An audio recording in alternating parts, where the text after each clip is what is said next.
আজকে করাবো 12 number school new Barrackpore colony boys high school. 1 Surya Sen চট্টগ্রামকে বিদেশি শাসনমুক্ত করার সংকল্প নিয়েছিলেন 3 দিনের জন্য। 2 বোম্বাগড়ের লোকেরা সর্দি হলে ডিগবাজি খায়। 3 উচ্ছ্বাস এর সন্ধিবিচ্ছেদ উৎ যুক্ত শ্বাস। 4 যেই না তাকে ধরতে যাব, এখানে তাকে বলতে বোঝানো হয়েছে কাঠবিড়ালিকে। 5 পুরুষ বা পক্ষের পরিবর্তনের সঙ্গে সঙ্গে পরিবর্তন ঘটে ক্রিয়ার। 6 শিবু বাড়ুজ্যের ছেলের নাম চুনি। 7 প্রেমেন্দ্র মিত্র সৃষ্টি করেছেন ঘনাদা চরিত্রটি। 8 অজ্ঞ এর বিপরীত হলো বিজ্ঞ। অজ্ঞ মানে যার জ্ঞান নেই, আর বিজ্ঞ যিনি জ্ঞানী। 9 আকাশের 2 বন্ধু গল্পটি নেওয়া হয়েছে স্বপ্ন দেখি রূপকথায় থেকে।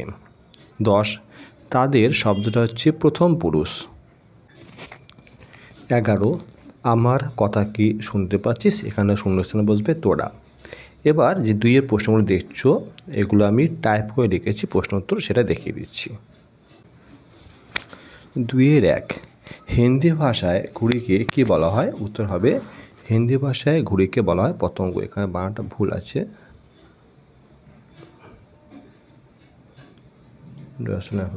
ঘুড়িকে। 2 চট্টগ্রাম শহরটি বর্তমানে কোথায় অবস্থিত? উত্তর হচ্ছে বাংলাদেশে। 3 আমাদের দেশ কত সালে স্বাধীনতা লাভ করে? 1947 সালে। 4 রাস্তা শব্দটি অন্য কোন নামে কবিতায় আছে? উত্তর হচ্ছে পথ নামে। 5 সলিল শব্দের অর্থ হচ্ছে জল। 6 অগ্রজ শব্দের বিপরীত শব্দ হচ্ছে অনুজ। 7 রাজার খুড়ো কী করেন? না তিনি হুঁকোর মালা পরে নাচেন।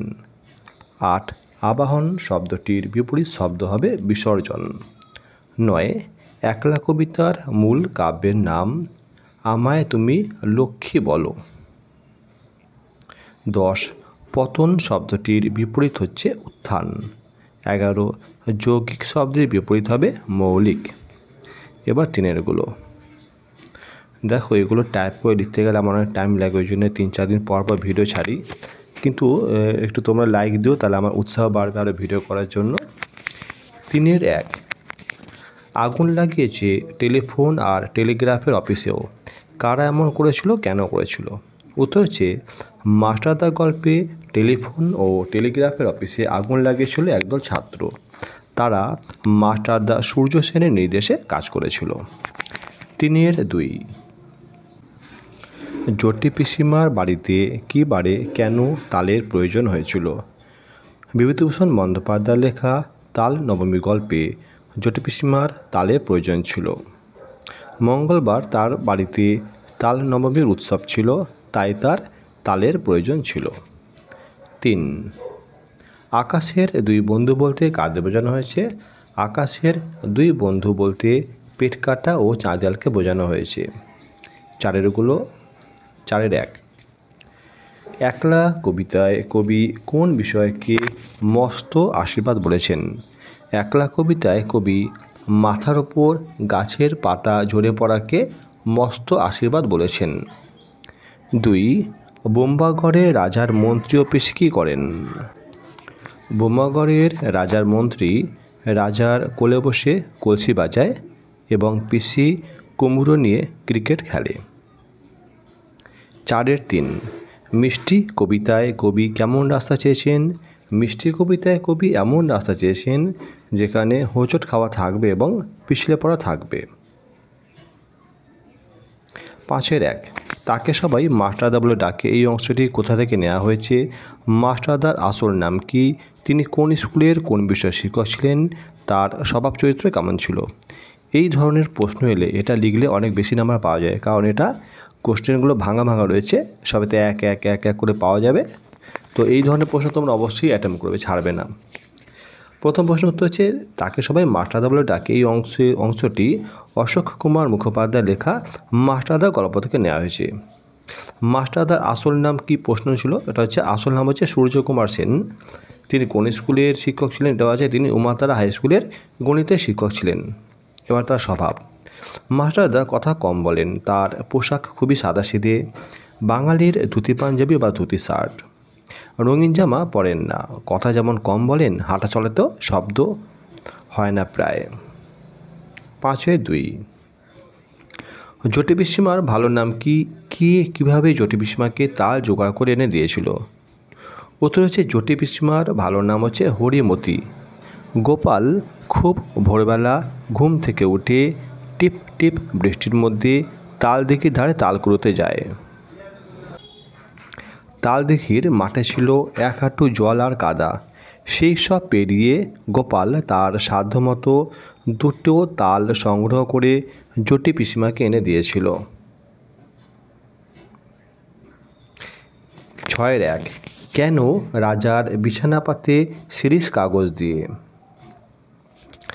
উদ্ধৃত লাইনটি কোন কবির কোন কবিতা থেকে নেওয়া হয়েছে? কবির পিতার নাম কি? এই রাজার 2টি আচরণের উল্লেখ করো।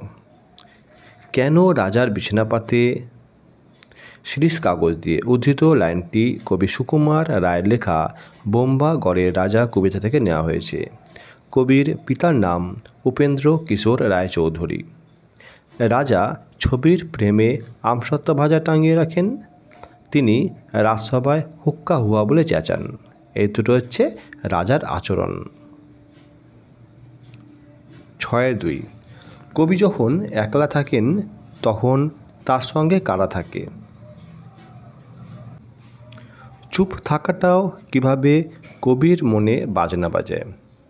কবি যখন একলা থাকেন তখন তার সঙ্গে থাকে কাঠবেড়ালি, বনের গাছপালা এবং পথ। একলা কবিতায় কবি যখন একা থাকেন তখন তার সঙ্গে প্রকৃতি ও নিজের ভেতরে জগৎ থাকে। চুপ থাকাটাও বাজনা বাজায় এই লাইনটির মাধ্যমে কবি বোঝাতে চেয়েছেন নীরবতাও এক ধরনের সঙ্গীত সৃষ্টি করতে পারে। যখন চারপাশ শান্ত থাকে তখন প্রকৃতির শব্দ, নিজের হৃদস্পন্দন বা মনের ভেতরের চিন্তাভাবনাও এক ধরনের সুর তৈরি করে, যা একাকিত্বকে আরও গভীর এবং অর্থবহ করে তোলে। 7 পুরুষ কত প্রকার ও কী কী? প্রত্যেক প্রকার পুরুষের একটি করে উদাহরণ দাও। পুরুষ 3 প্রকার: উত্তম পুরুষ, মধ্যম পুরুষ এবং প্রথম পুরুষ। উত্তম পুরুষের উদাহরণ হলো আমি, মধ্যম পুরুষ তুমি এবং প্রথম পুরুষ সে। 8 রচনাগুলো আছে। প্রথম হচ্ছে স্বামী বিবেকানন্দ। স্বামী বিবেকানন্দ জন্মগ্রহণ করেছিলেন 1863 সালে। তিনি একজন অসাধারণ ব্যক্তিত্ব, যিনি শুধু একজন সন্ন্যাসী ছিলেন না, বরং একাধারে একজন দার্শনিক, সংস্কারক এবং দেশপ্রেমিক হিসাবেও পরিচিত। তার প্রকৃত নাম ছিল নরেন্দ্রনাথ দত্ত। কলকাতার সিমলায় তার জন্ম। ছোটবেলা থেকেই তিনি তীক্ষ্ণ বুদ্ধি ও আধ্যাত্মিক জিজ্ঞাসার অধিকারী ছিলেন।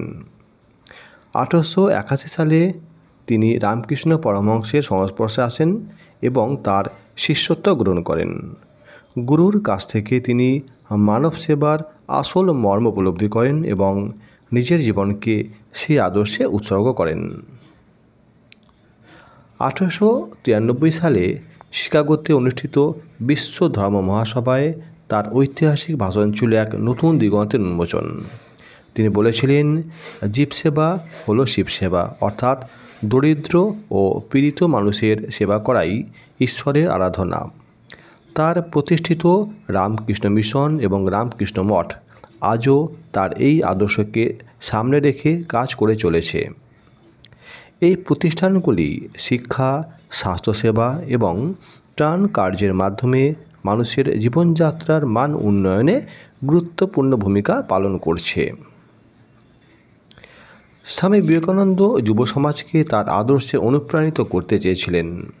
তিনি তাদের মধ্যে আত্মবিশ্বাস, দেশপ্রেম এবং মানবতাবোধ জাগিয়ে তোলার চেষ্টা করেন। তার বিখ্যাত উক্তি, ওঠো, জাগো এবং লক্ষ্য অর্জন না হওয়া পর্যন্ত থেমো না, আজও অসংখ্য মানুষকে প্রেরণা যোগায়। এই মহান সন্ন্যাসী 1902 সালে পরলোক গমন করেন। পরের রচনা পরিবেশ দূষণ। পরিবেশ দূষণ হলো প্রকৃতি এবং মানুষের তৈরি পরিবেশের উপাদানগুলির মধ্যে অবাঞ্ছিত এবং ক্ষতিকর পরিবর্তন।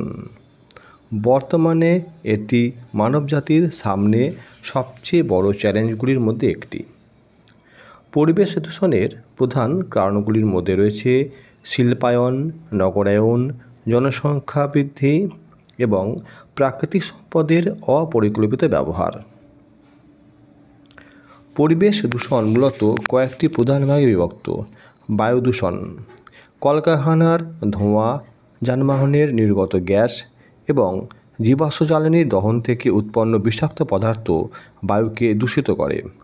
এর ফলে শ্বাসকষ্ট, ফুসফুসের রোগ এবং বিভিন্ন ধরনের স্বাস্থ্য সমস্যা দেখা দেয়। জল দূষণ, শিল্প বর্জ্য, কৃষি জমিতে ব্যবহৃত রাসায়নিক সার ও কীটনাশক এবং অপরিশোধিত পয়ঃ নিষ্কাশন ব্যবস্থা নদী, হ্রদ ও সমুদ্রের জলকে দূষিত করে। দূষিত জল পান করলে কলেরা, টাইফয়েড এবং ডায়রিয়ার মতো রোগ ছড়িয়ে পড়ে।